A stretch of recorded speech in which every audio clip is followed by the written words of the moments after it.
Right, let's have a look at guides. So let's do a new document and standard page A4, 210 by 297, facing pages, default margins, etc. One column is all I need. Click on create. So a guide is basically a guide. It allows you to divide up your frame, in this case our page, into areas where we can draw boxes in and lay out our content.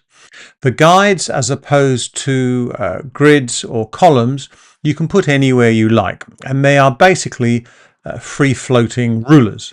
So we have two rulers. We have at the top horizontal here, and on the left vertical here, and all of these we can move. We just click and drag anywhere on the ruler, click and hold and drag down, and we have our guide.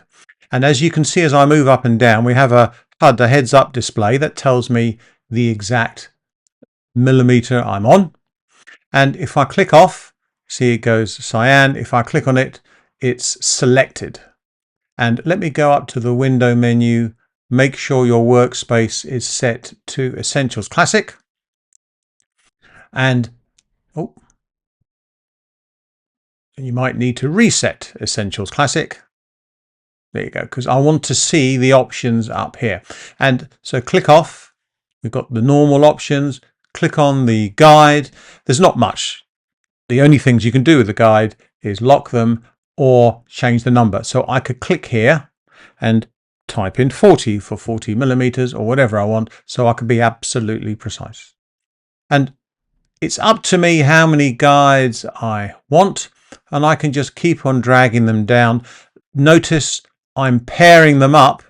I'm not paying attention to the gap. They should be the same gap, but it's entirely up to you. And I'm just doing it roughly. I'm dividing the page up according to my layout, my design, which I've sketched out, or I'm doing it in my head as we speak. And let's put another pair down there, because when I do content in between, I always want a slight gap between box and box. And I can go vertically as well. And it's entirely up to me how many of these I want. This is a layout, and I will then draw my boxes. Now, once I've completed my guides, I can go to the view menu and I can go down to grids and guides. We can hide them, but I want to lock them. So now I can't move them by mistake. So if I do my layout now, I can say I want a box there to there. They'll still snap. And I want a box there to there. And so on. In fact, let's put a box all the way over here. So you can see we have a slight gap between them. And I'm slightly off there. So I'll press V for the black arrow tool, click on that and drag that. It doesn't matter if you slightly miss. Click off, press W. See, there's nothing in the boxes, so let's select everything. Let's give them a color. It doesn't matter what. There you go. Click off, W. See, and this is my layout.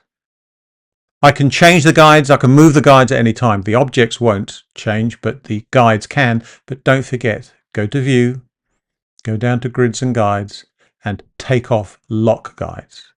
And if I want to do something completely different, and I've got loads of guides, I can come back here, View, Grids and Guides, and I can do Delete All Guides. And it hasn't done it because I've locked it. So go to View, Grids and Guides, take off the lock, and View, Grids and Guides, delete all guides on spread, and boom, there they go. Let's bring up my Pages panel. Let's tear it off.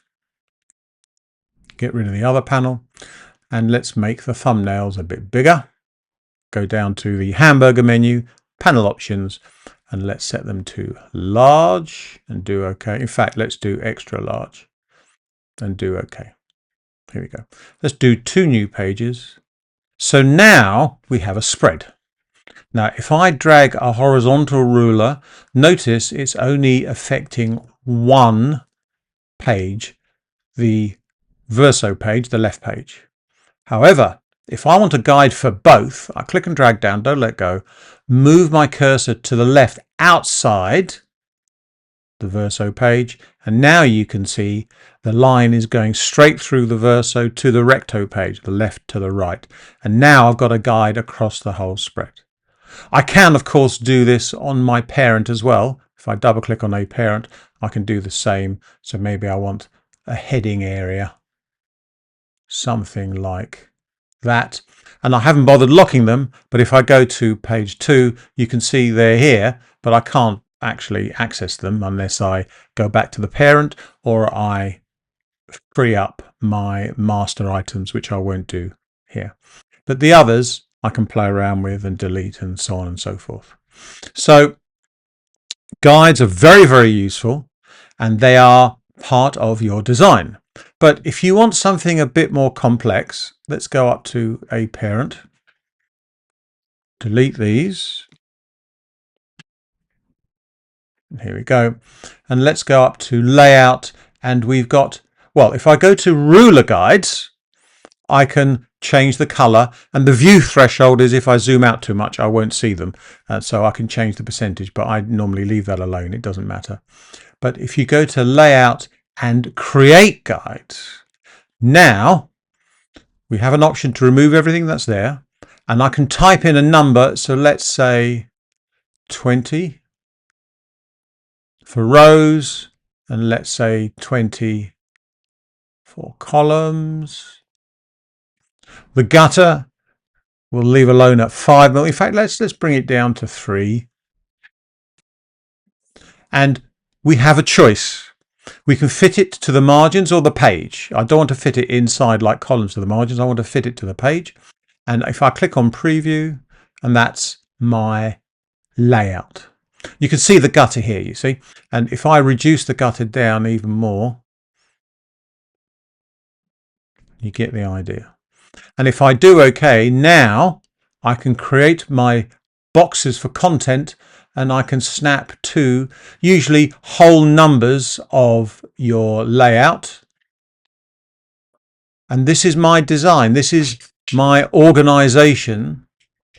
And there'll be a definite, obvious relationship between them, even if you don't know exactly if it's 5 columns or whatever. But you can see one is twice the width or half the width or 2/3. There's a definite relationship.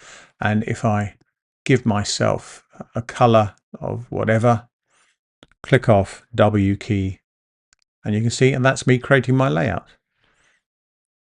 My margins, of course, I haven't set up according to the guides, but I could do that as well. I can change the margins to fit, but I'm not bothered about that here. But that's basically how you use your guides. And so that's layout and create guides. And I can do that again. I can remove the existing ones, type in new numbers, etc., etc. How many rows and columns you have is entirely up to you. And quite often the number itself comes from something mathematical or from nature or just an idea in your head. It's your choice. So long as there's a design, there's a layout, then it becomes obvious that when we look at it without the guides, that there's a relationship, whatever it might be. But there's many types of guide layouts, number of columns, etc., and it's entirely your choice. You choose what you want and then create your boxes to put your content in, whatever that might be. So here I'll put a text box in, fill with placeholder text, press escape, click off W, and there you go.